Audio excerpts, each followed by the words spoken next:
Kang Deddy Mulyadi coba kasih contoh yang cepat, silahkan.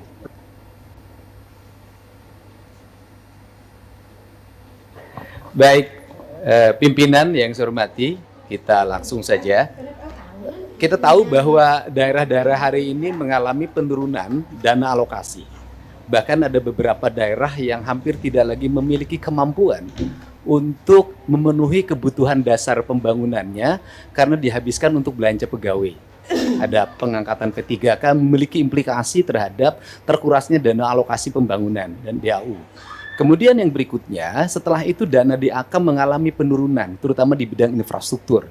Ini memiliki implikasi yang cukup luas terhadap kinerja pembangunan di setiap daerah. Kalau data-datanya kita sudah sampaikan lah, nanti tinggal dilihat. Nah, seluruh problem itu menurut saya harus segera diselesaikan dalam kerangka kerja, dalam rekrutmen kepegawaian P3K yang sesuai dengan kualifikasi yang dibutuhkan oleh daerah. Saya berikan contoh misalnya, tidak semua menurut saya seleksi untuk P3K atau ASN itu harus melalui pendekatan seleksi digital. Kenapa? Karena ada beberapa spesifikasi pekerjaan yang itu tidak perlu digitalisasi. Sopir truk sampah itu nggak usah seleksi ASN menurut saya. Tukang sapu itu tidak usah. Tukang taman tidak usah. Tenaga office boy tidak usah. Tenaga pengamanan tuh tidak usah. Apa sih dampaknya dari rekrutmen ini?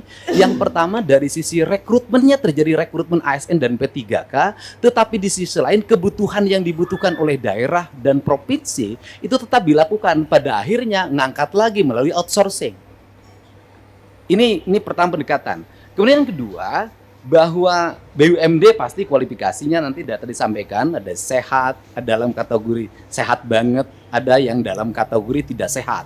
Yang tidak sehat kami lagi lakukan audit investigatif, kemudian nanti akan dilakukan dua pilihan, diteruskan atau ditutup. Nah, problem dari BUMD itu di daerah itu satu saja, BUMD diisi oleh tim sukses. Itu problemnya, sehingga profesionalismenya dikesampingan. Rambu-rambu ini harus segera dibangun dengan baik. Terus kemudian yang berikutnya, ini Jawa Barat. Jawa Barat ini provinsi menurut saya paling aneh. Jumlah penduduknya hampir 50 juta, terbesar di Indonesia. Tetapi jumlah desanya kecil dibanding Jawa Tengah. Jumlah kelurahannya kecil dibanding Jawa Tengah. Jumlah kecamatannya kecil dibanding Jawa Tengah. Sehingga desa di Jawa Barat ada yang menanggung penduduk satu desa 150.000. Nah, komposisi dana desa itu pendekatannya tidak seperti itu. Tetap saja pendekatan-pendekatan normatif daerah. Ini yang harus segera dilakukan evaluasi. Ini. Dan kemudian yang berikutnya adalah sudah juga semestinya Komisi 2 memelopori daerah desa yang sudah berubah karakternya menjadi kelurahan karena pertumbuhan industri, harus segera dibuat kelurahan tidak desa lagi. Karena pendekatan kewilayahan sudah tidak relevan lagi dengan jumlah penduduk yang tidak monokultur, yang sudah plural. Yang perlu dilakukan pendekatan birokratif bukan berdasarkan pendekatan politik. Ini yang harus dilakukan. Kemudian yang berikutnya adalah daerah menanggung beban apalagi instansi vertikal seperti Kementerian Agama. Itu kewenangannya banyak banget, ngurus madrasah diniyah, madrasah sanawiyah, madrasah aliyah, masjid, pondok pesantren, tapi duitnya nggak bawa. Nah, pada akhirnya kalau gubernur tidak memenuhi, kalau bupati tidak memenuhi kebutuhannya, maka nanti akan dibenturkan dengan isu agama, tidak berpihak pada kepentingan umat. Padahal di satu sisi, dia masih memiliki kewajiban-kewajiban terhadap sekolah SD negerinya masih roboh, SMP negerinya masih roboh, SMA negerinya masih roboh. Nah, problem seperti ini kalau dibawa ke wilayah politik DPR, maka kita akan mendominasi kepentingan ini dibanding kepentingan internal kita, yang menjadi kewajiban dasar kita. Untuk itu nanti ke depan Kementerian Agama harus jelas. Kalau dia mengatakan bahwa masjid tanggung jawab Kementerian Agama, madrasah diniyah tanggung jawab Kementerian Agama, madrasah sanawiyah Kementerian Agama, madrasah aliyah negeri Kementerian Agama, termasuk juga madrasah aliyah swasta, pesantren adalah di bawah Kementerian Agama, uang di Kementerian Agama diperbanyak agar mereka bisa mandiri. Sehingga fiskal kabupaten, fiskal kota, fiskal provinsi sangat berimplikasi kuat bagi kesejahteraan publiknya dan bagi apa yang menjadi kewajiban dasarnya. Kemudian yang berikutnya adalah ini urusan otonomi di Jawa Barat, lucu. Ada kabupaten yang penduduknya 6 juta. Ada kota yang penduduknya hanya 250.000 tapi berbatasan. Saya berikan contoh misalnya, Dulu di wilayah selatan, karena waktu itu ketua komisi 2-nya, itu dapilnya, Ciamis, Banjar, Pangandaran, sehingga pertumbuhan otonominya cepat. Kabupaten Pangandaran, Kota Banjar, Kabupaten Ciamis. Tetapi di wilayah Bogor yang penduduk 6 juta sampai sekarang nggak berubah-ubah. Kemudian juga Kota Sukabumi berbatasan dengan Kabupaten Sukabumi. Kabupaten Sukabumi penduduknya banyak sekali, sedangkan Kota Sukabumi penduduknya kecil sekali. Kota Cirebon dengan Kabupaten Cirebon. Kota Cimahi berbatasan dengan Kabupaten Bandung, berbatasan Kabupaten Barat. Kotanya kecil sekali penduduknya. Tapi di sisi lain Kabupaten Bandung penduduknya besar sekali. Fiskal ini akan lahir tidak adil. Ada kota yang mendapat alokasi relatif baik, penduduknya sedikit. Ada kabupaten yang alokasinya tidak begitu besar, penduduknya besar. Pertanyaan saya adalah ke depan bisakah dibuat inisiasi penambahan jumlah wilayah untuk sebuah wilayah? Misalnya kalau Kabupaten Sukabumi susah sekali membuat daerah otonomisasi baru, bisakah sebagian dari wilayah Kabupaten Sukabumi diintegrasikan dengan Kota Sukabumi, kotanya berubah jadi kabupaten? Ini percepatan untuk apa? Agar melahirkan rasa adil dalam percepatan pembangunan di Jawa Barat. Kemudian ke depan, bisakah dana alokasi umum standarnya bukan dari jumlah kabupaten, jumlah kota, jumlah desa, jumlah kelurahan? Bisakah standarnya adalah jumlah penduduk?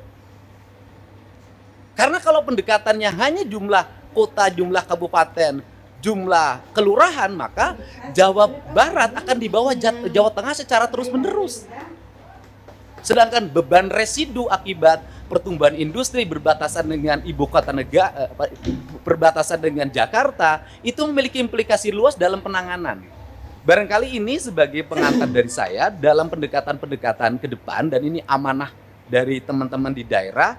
Semoga kebuntuan-kebuntuan ini bisa dilakukan percepatan-percepatan.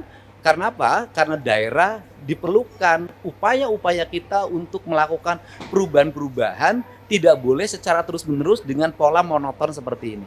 Nah, yang terakhir misalnya hari ini daerah harus beratraksi. Misalnya penurunan di sektor alokasi irigasi di BBWS. Itu kan harus ditutup lewat provinsi karena itu kebutuhan dasar pertanian, kemudian daerah aliran sungai, dan itu berdampak pada banjir. Nah, ini juga akhirnya kita banyak menutup. Kita ini dan akhirnya berbagai kegiatan di daerah itu, berbagai kebutuhan di daerah yang sebenarnya itu menjadi kewenangan pusat, itu pada akhirnya juga ditutup lagi oleh daerah. Ditutup lagi oleh daerah. Ini barangkali sebagai gambaran umum, saya ucapkan terima kasih. Semoga pertemuan ini memberikan manfaat. Dan terakhir, tadi Pak Gubernur Kaltim mengatakan gubernur konten. Alhamdulillah, dari konten yang saya miliki, itu bisa menurunkan belanja rutin iklan. Biasanya iklan di Pemprov Jabar kerjasama medianya 50 miliar. Sekarang cukup 3 miliar tapi viral terus. Terima kasih.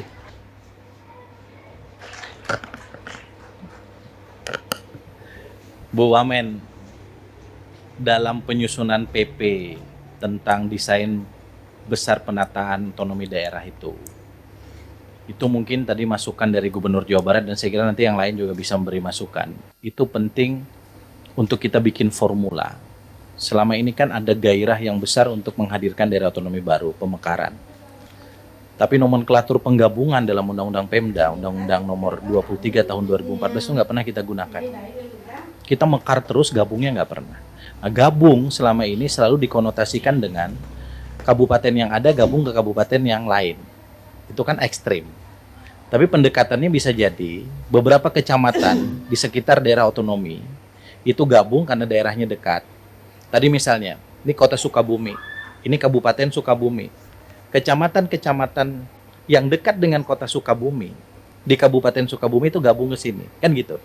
Nah, formula-formula ini menurut saya itu penting. Kami sekarang sedang meminta Kemendagri, Pak Gubernur, para gubernur, untuk menyusun PP itu. Karena itu menjadi formula kita untuk nanti menentukan bagaimana desain penataan daerah di Indonesia ke depan. Pimpinan, ada satu lagi yang ini menjadi kegelisahan. Adalah PPh 21, Pak. PPh 21 itu dasar pembagian bagi hasilnya berdasarkan di mana dia bayar. Industri yang ada di Jawa Barat itu PPh 21-nya mayoritas di Jakarta. Sehingga dana bagi hasilnya untuk Pemda DKI. pada residu industrialisasinya, resikonya, infrastruktur segala macam adalah tanggung jawab Pemda Jabar. Terima kasih, Pak. Pak, Dirjen Keuangan Daerah itu dicatat, Pak. Termasuk dana transfer itu jangan di akhir tahun, Pak. Nanti kalau perlu nanti Dirjen Keuangan Kementerian Keuangan atas izin pimpinan kita undang ke sini. Karena kalau enggak itu jadi silpa terus seperti yang Kaltim dan semua nanti akan mengalami. Mereka dapat uang tapi nggak bisa digunakan. Nah, untuk apa? Kiri kanan sekarang ke kiri lagi. Gubernur Nusa Tenggara